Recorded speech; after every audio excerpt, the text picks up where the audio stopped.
السلام علیکم ورحمۃ اللہ وبرکاتہ۔ بسم اللہ الرحمن الرحیم۔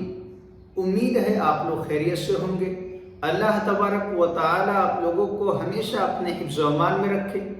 اگر آپ عملیات کی دنیا میں قدم رکھنا چاہتے ہیں یا رکھ چکے ہیں، آپ کو عامل بننے کا شوق ہے، عملیات کی لائن سے آپ دلچسپی رکھتے ہیں، تو یہ ویڈیو آپ کے لیے بہت مفید ہے، بہت فائدہ مند ہے۔ آپ کو یہ ویڈیو ضرور دیکھنی چاہیے۔ آج کل بہت سارے عامل یہ شکوہ کرتے ہیں، شکایت کرتے ہیں، ہم نے بہت وظیفے کر لیے، عمل کر لیے، چلے کر لیے، فائدہ کچھ نہیں ہوتا، اس کی وجہ کیا ہے؟ تو دیکھیے، ہر کام کے کرنے کے کچھ اصول ہوتے ہیں، کچھ ضابطے ہوتے ہیں۔ اگر آپ ان اصول کو، ان ضابطوں کو چھوڑ کر اس چیز کو حاصل کرنا چاہیں گے تو آپ کو ہمیشہ ناکامی کا سامنا کرنا پڑے گا۔ آج میں ایک عامل کے فرائض کیا ہیں، ایک عامل کے اندر کن کن چیزوں کا ہونا ضروری ہے، وہ ساری چیزیں تفصیل سے بتاؤں گا۔ ہر عامل کو ایک آئینے کی طرح ان چیزوں کو دیکھنا چاہیے، کیا ہمارے اندر یہ چیزیں ہیں؟ اگر نہیں ہیں تو بجائے آئینے کو برا بھلا کہنے کے، آئینے کو توڑنے سے اپنے آپ کو درست کریں، اپنی شخصیت کی نوک پلک کو درست کرنے کی کوشش کریں، پھر آپ دوسروں کو فائدہ پہنچا سکتے ہیں، مخلوق کی خدمت کر سکتے ہیں، ورنہ آپ اپنے مفاد حاصل کر سکتے ہیں لیکن دوسروں کو کبھی فائدہ نہیں پہنچا سکتے۔ دیکھیے، اگر آپ کے پاس کاغذ قلم ہے تو نوٹ کرتے چلے جائیے۔ پہلی چیز جو ہے عامل کے اندر ہونی چاہیے وہ ہے اکل حلال، یعنی حلال رزق کھاتا ہو اور حرام سے اسے سخت نفرت ہو، حرام روزی سے بچتا ہو، ٹھیک ہے۔ دوسری چیز صدق مقال، یعنی سچ بولتا ہو، سچائی اس کے مزاج میں ہو۔ تیسری چیز ظاہری طہارت ہو، ہمیشہ باوضو رہے۔ چوتھی چیز باطنی طہارت سے بہرہور ہو، اس کے خیالات پاکیزہ ہوں، اس کے دل صاف ہو۔ پانچویں چیز اللہ کی ساری مخلوق سے محبت کرنے کا مزاج ہو، کسی ایک مسلک کا بھوت اس پر سوار نہ ہو، بلا تفریق مذہب و ملت لوگوں کی خدمت کرنے کا عادی ہو، ٹھیک ہے۔ یعنی صرف کوئی بھی انسان اس کے پاس آئے تو ہر انسان کو اس حیثیت سے دیکھے کہ یہ اللہ کی مخلوق ہے۔ چھٹی چیز یہ ہے لب و لہجہ نرم ہو۔ بہت سارے عاملوں کو آپ نے دیکھا ہوگا، جب مریض ان کے پاس آتے ہیں ایک امید لے کر تو وہ غصے سے بات کرتے ہیں، کیا ہے، کسی بھی ٹائم آ گئے، کہاں سے آئے ہو، کیا مسئلہ ہے، اس طرح غصے سے بات کرتے ہیں۔ تو چھٹی چیز جو ہے، جو عامل کے فرائض میں داخل ہے، عامل کے اندر ہونی چاہیے، لب و لہجہ نرم ہو، مخلوق کے درد کو اپنا درد سمجھتا ہو، مریضوں سے محبت کرنے والا ہو۔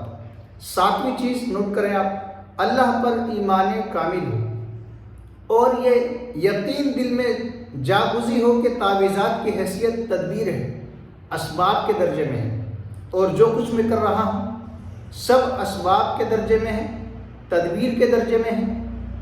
اللہ تبارک و تعالیٰ کی ذات پر یقین ہو کہ اللہ ہی کرنے والا ہو۔ آٹھویں چیز عامل کو کامیابی کی نسبت سے، یعنی کوئی بھی عمل وظیفہ کرے، اگر کامیابی ملے تو فوراً یہ سوچے یہ اللہ کی طرف سے ہے، یہ اللہ کا فضل ہے، اور اگر ناکامی کا سامنا ہو تو فوراً اپنی طرف نسبت کرے کہ میری کوئی نہ کوئی کوتاہی ہوگی جس کی وجہ سے مجھے ناکامی ملی ہے۔ نویں چیز نوٹ کریں، خلوص و للہیت سے پوری طرح بہرہور ہو، یعنی جو کچھ کرے خالصتاً اللہ کے لیے۔ 10ویں چیز جو ہے، عامل کے لیے ضروری ہے کہ وہ جب بھی کسی عمل کی شروعات کرے تو درود شریف ضرور پڑھے۔ کوئی بھی عمل وظیفہ چلا کرے، شروع میں آخر میں درود شریف ضرور پڑھے۔ 11ویں چیز جن ایام اور جن ساعتوں میں عمل کرے ان کی سعادت و نحوست کو پیش نظر رکھے، یعنی ہر عمل ہر ساعت میں نہیں ہوتا، ہر عمل کرنے کا ہر ساعت نہیں ہوتا، الگ الگ ساعتیں ہوتی ہیں اور ان کی کوئی ساعت نحوست کی ہوتی ہے، کوئی سعادت کی، تو اس سے اچھی طرح واقف ہو۔ 12ویں چیز عامل کو چاہیے کہ مثبت نقوش لکھتے وقت بدبودار چیزوں سے دور رہے، منفی نقوش لکھتے وقت بدبودار چیز استعمال کریں، یعنی اگر کوئی مثبت نقش لکھ رہا ہے تو لہسن پیاز کا استعمال نہ کریں، بدبودار چیز سے دور رہیں، اور اگر وہ منفی نقوش لکھ رہا ہے تو استعمال کر سکتا ہے، کوئی حرج نہیں ہے۔ 13ویں چیز، نمبر 13، کسی بھی عمل کو قابو کرنے کے لیے جگہ اور وقت کی پابندی ضروری ہے۔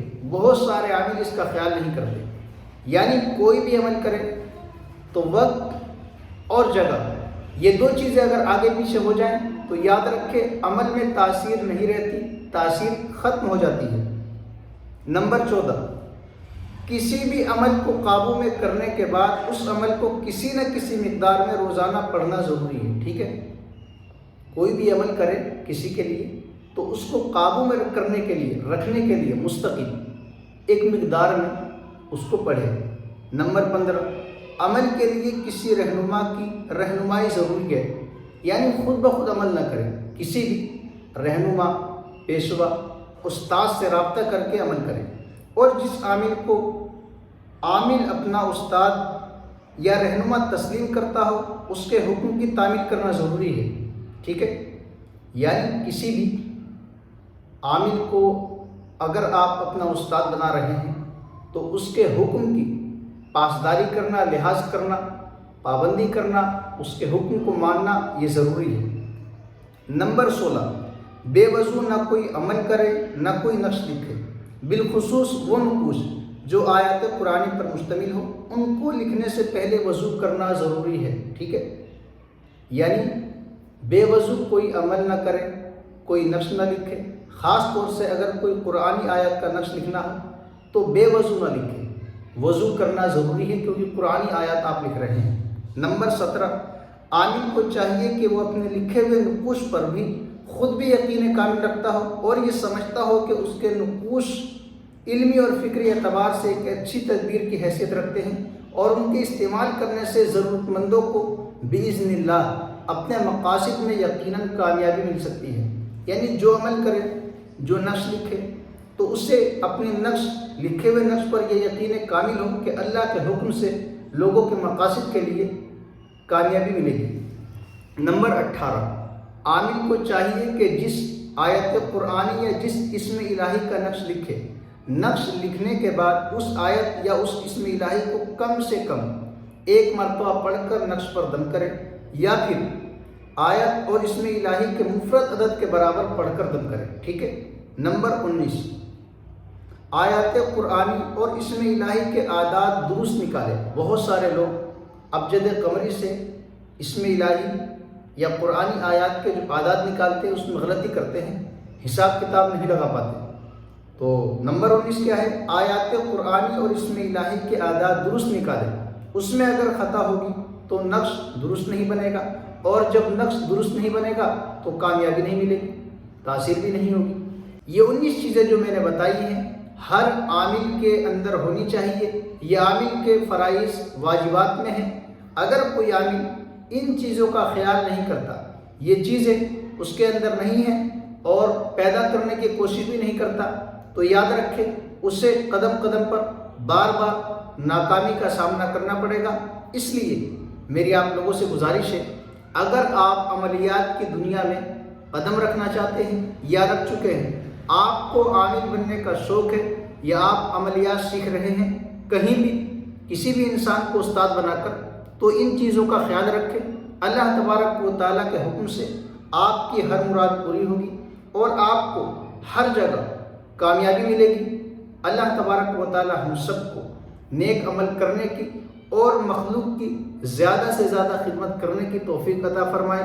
ناظرین، آپ لوگوں سے گزارش ہے، اگر آپ پہلی مرتبہ میرے چینل پر آئے ہیں تو چینل کو ضرور سبسکرائب کریں، بیل آئیکن کو دبائیں، آل کا بٹن پریس کریں تاکہ آنے والی ویڈیو کی نوٹیفیکیشن آپ کو ملتی رہے۔ السلام علیکم ورحمۃ اللہ وبرکاتہ۔